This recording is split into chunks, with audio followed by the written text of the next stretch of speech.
बिजली और गर्मी दोनों ऊर्जा के रूप हैं, लेकिन इन दिनों ये दोनों एक दूसरे के दुश्मन बने हुए हैं। गर्मी के कारण बिजली की खपत लगातार बढ़ रही है। 22 मई की रात दिल्ली में 8000 मेगावाट बिजली की खपत हुई। ये डिमांड इतनी थी कि दिल्ली के मुख्यमंत्री अरविंद केजरीवाल ने सोशल मीडिया प्लेटफॉर्म एक्स पर एक पोस्ट डाली, जिसमें उन्होंने बताया कि 22 मई को दिल्ली में बिजली की डिमांड ने सारे रिकॉर्ड तोड़ दिए। ज़्यादा डिमांड थी। ये हाल पिछले 2 हफ्तों से बने हुए हैं। बिजली की डिमांड लगातार बढ़ती जा रही है, जिसके चलते अब लोगों को बिजली कटौती का सामना करना पड़ रहा है। देश में कई इलाकों से बिजली कटौती की खबरें सामने आ रही हैं। कुछ जगह तो रात रात भर बिजली गायब है। ये सब हो रहा है बढ़ती गर्मी के चलते बिजली की बढ़ती डिमांड। तो आज समझेंगे भारत में कितनी बिजली बनती है, क्या ये देश की ऊर्जा डिमांड के लिए पर्याप्त है, लोड शेडिंग क्या होती है और बिजली की बढ़ती डिमांड को पूरा करने के लिए सरकार क्या कदम उठा रही थी। नमस्कार, मेरा नाम दिव्यांशी सुमराव है। आप देख रहे हैं हमारी खास सीरीज आसान भाषा में। इस पूरी समस्या को अच्छी तरह समझने के लिए पहले हमें जानना होगा कि बिजली हमारे आपके घरों तक पहुंचती कैसे है।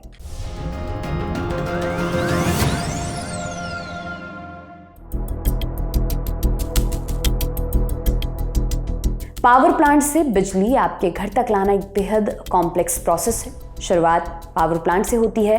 पावर प्लांट में बिजली न्यूक्लियर एनर्जी, सोलर, विंड या कोयले से बनाई जाती है।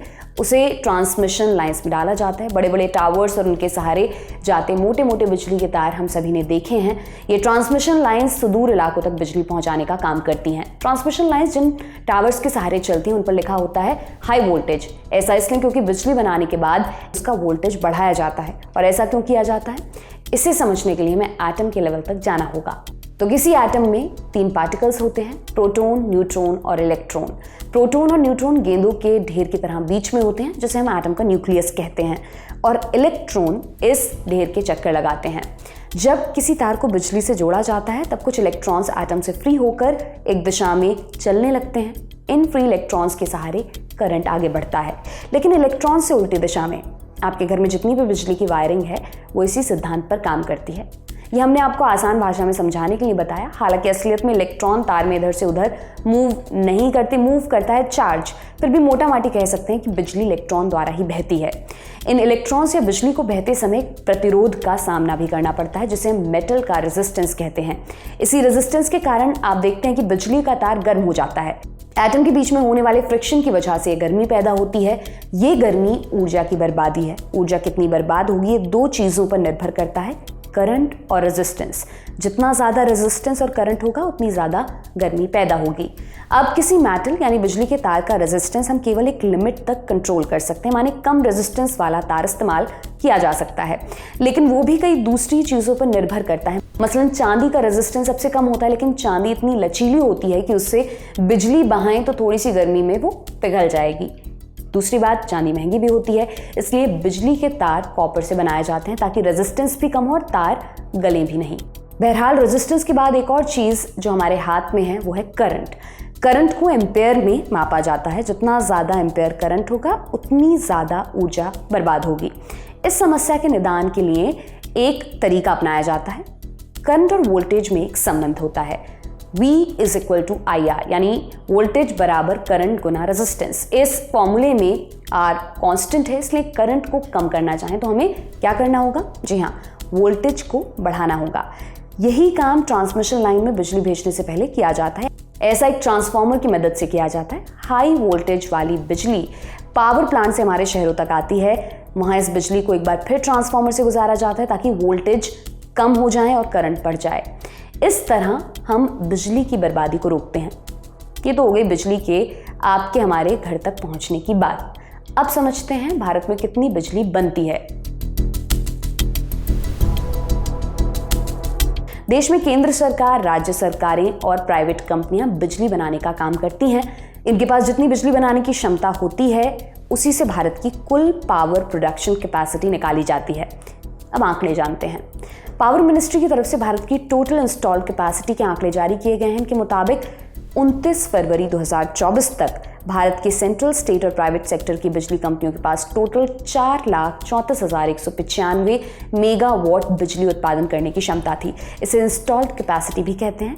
इस इंस्टॉल कैपेसिटी में सबसे ज्यादा 51.3% हिस्सेदारी प्राइवेट कंपनियों की है। इसके बाद 14.8% राज्य सरकार और 23.9% इंस्टॉल कैपेसिटी केंद्र सरकार की कंपनियों के पास है। बिजली दो तरीकों से बनाई जाती है, फॉसिल फ्यूल से मतलब कोयला, लिग्नाइट, गैस, डीजल आदि इन चीजों का इस्तेमाल कर बिजली पैदा की जाती है, और दूसरा नॉन फॉसिल फ्यूल आधारित सोर्सेज से। इनमें रिन्यूएबल सोर्सेज जैसे कि विंड, सोलर, हाइड्रो पावर और न्यूक्लियर बेस्ड पावर आते हैं। दुनिया भर की सरकारें फॉसिल फ्यूल पर निर्भरता घटाकर नॉन फॉसिल फ्यूल आधारित बिजली के सोर्सेज की तरफ बढ़ रही हैं।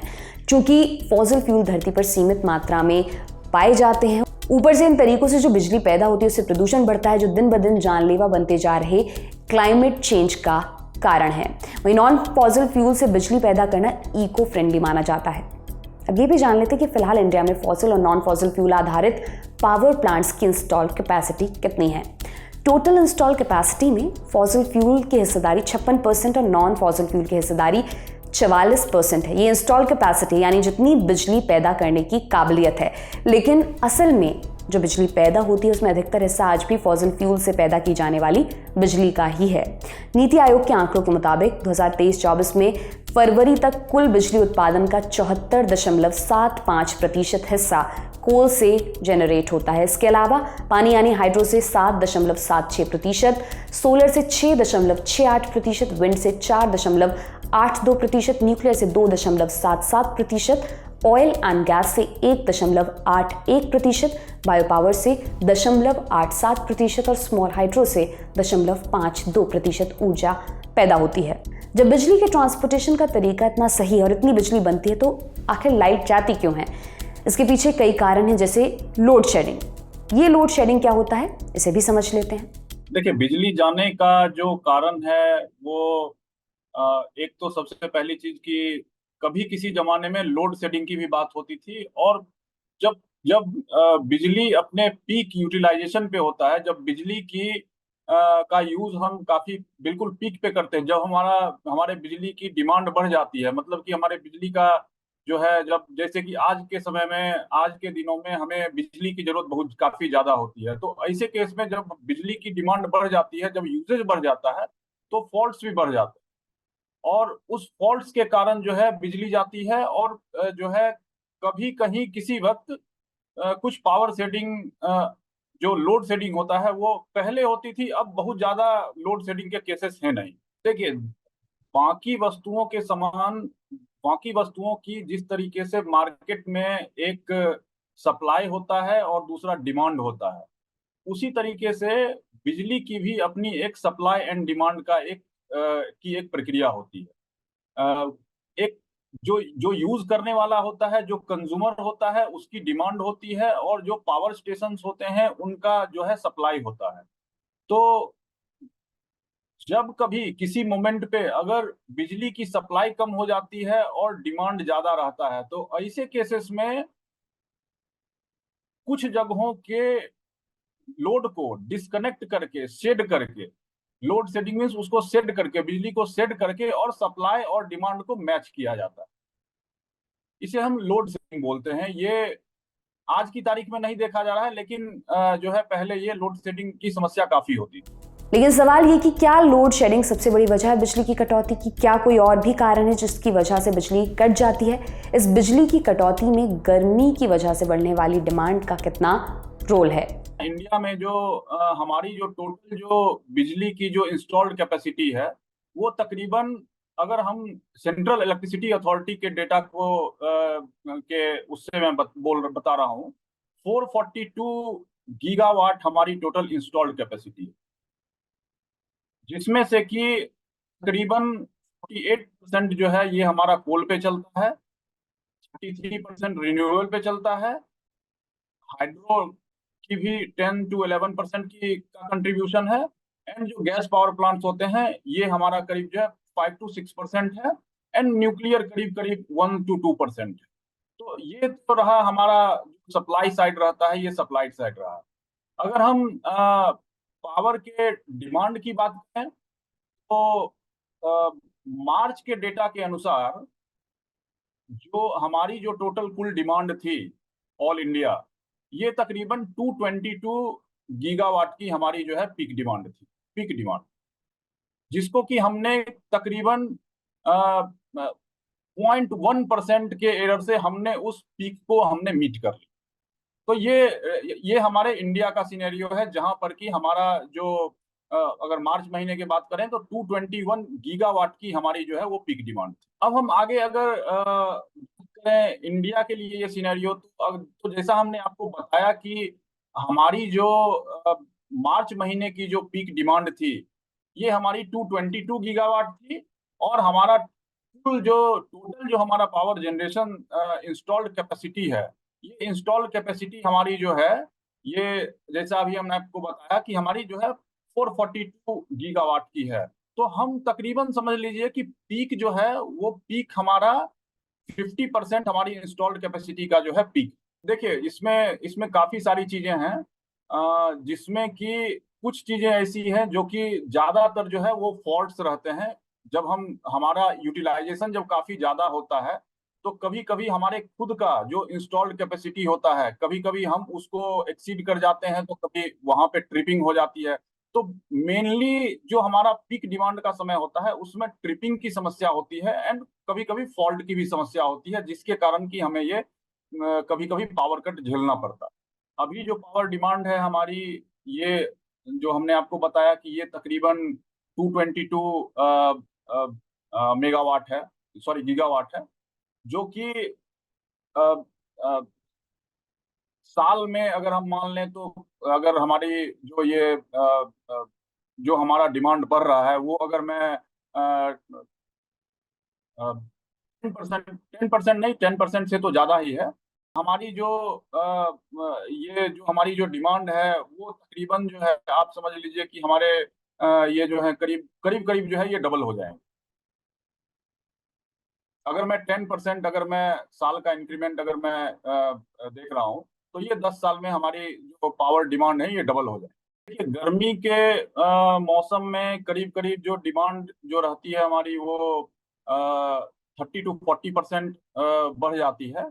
उसके अलावा मैं आपको बताऊं कि एक जो है पूरे दिन का 24 घंटे का भी होता है, जिसमें कि हमारी डिमांड जो है, जो हमारे डिमांड होते हैं इसमें जो है कई सारे पीक्स होते हैं एंड वैलीज होती है। कुछ समय ऐसा होता है जैसे कि रात को 9-10 बजे के बाद सुबह तक हमारा डिमांड जो है वो कम होता है, सारी लाइटिंग बंद रहती है।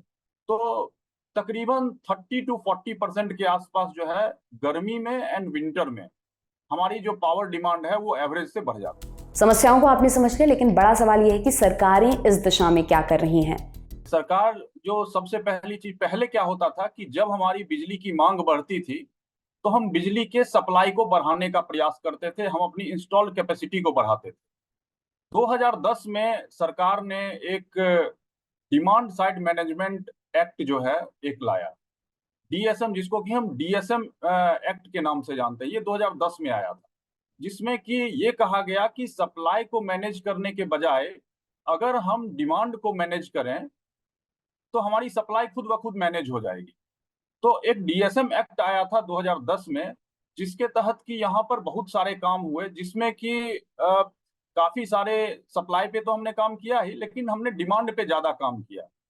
तो 2010 से लेकर के 2014-15 तक हमने डिमांड साइड मैनेजमेंट के ऊपर बहुत ज्यादा काम किया, जिसमें कि एक हमारी जो गवर्नमेंट की जो एक जो दो तीन जो हमारे जो नेशनल प्रोग्राम थे, जैसे उजाला योजना, स्ट्रीट लाइट नेशनल प्रोग्राम था। उसके अलावे गवर्नमेंट ने 2010 के पहले ही जो ये जितने भी एनर्जी कंज्यूमिंग इक्विपमेंट्स हैं, जो अप्लायंसेस हैं हमारे घर में, जैसे हम एसी यूज करते हैं या हम रेफ्रिजरेटर यूज करते हैं, तो 2010 के पहले जो है उसके ऊपर कोई लेबलिंग प्रोग्राम नहीं था।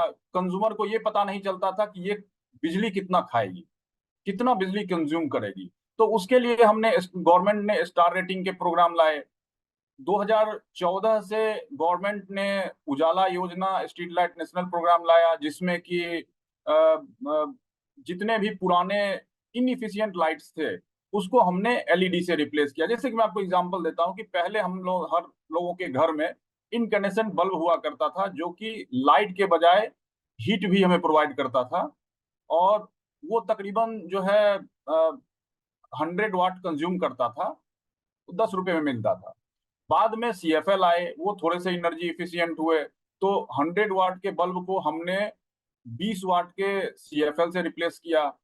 ये भी गवर्नमेंट की स्कीम थी, बचत लैंप योजना। बाद में हमने LED लाए, तो LED प्रोग्राम चला, तो LED प्रोग्राम में जो 100 वाट का बल्ब था उसको हमने 9 वाट से रिप्लेस किया।